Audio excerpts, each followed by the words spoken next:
Travis and Monica and our family here tonight. You heard our older son and his wife sing a little bit ago, Brian and Lisa, and their children who are just way too much fun to sit here in a service the whole time, you know. So they've gone out to the playground, which love your playground, by the way. That's amazing. And Travis, Monica's whole family is here.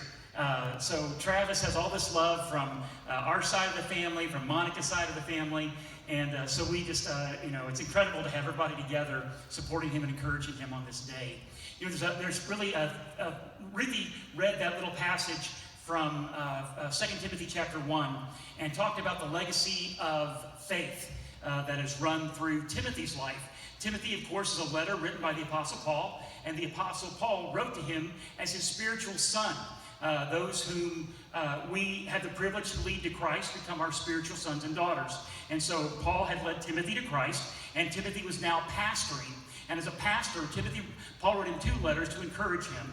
And so in this letter he says, hey, Timothy, remember the legacy of faith that you came from. And you need that when you're in ministry.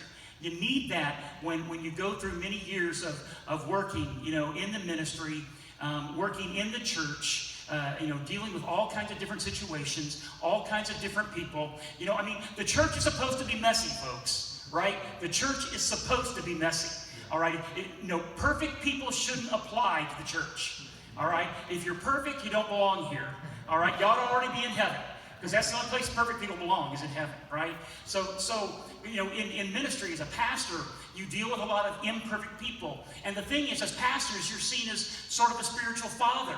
And you know, the thing about fathers is, we're easy to dump on, right? You know what I mean? You know, if you're a dad, you know, you take a lot of grief, you know, and if you're a mom, you take a lot of grief from your kids because they know you're going to love them no matter what. And the same dynamic applies in church and for the pastors of your church ministry. So we tend to get a lot of stuff, right, that people wouldn't dare say to other folks, but they'll say it to us because, quite frankly, we're safe. They know we're not going to reject you. You know we're not going to, you know, just blow you off and, you know, or, you know, cuss you out or something. We're going to listen and nod our heads, all right? And inside we're going to be going, I don't know what in the world they're talking about, you know?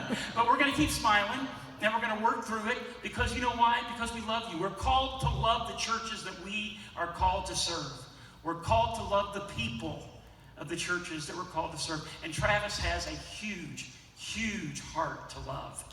When Travis was, I think, 2 years old, all right, he might have been pushing 3 at this point, but he was, I think, 2 years old. I was actually changing his diaper. Yes, Brian, there was a day that I changed diapers. As grandpa, I don't change diapers. But as dad, I changed a lot of diapers, right? And I was actually changing, and there was a song playing on our stereo. In our home, we always had Christian music playing, always. And when there was the song came on, it was Sherry Kagan, and she was singing "Open My Heart." And suddenly this little boy looks up at me while I'm changing his diaper, and he says, "Daddy, Chi-Tang, open my heart." And I was like, that's right, Travis.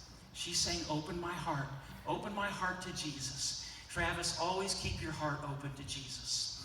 And at 2 years old, that heart for worship was evident in him. That heart for worship. As my boys grew, one thing that we loved to do was we loved putting them to bed at night. As a youth pastor at that time, I was out way too many nights, looking back on it, way too many nights. I should have had more control over my schedule. Wish I'd have had a pastor that would have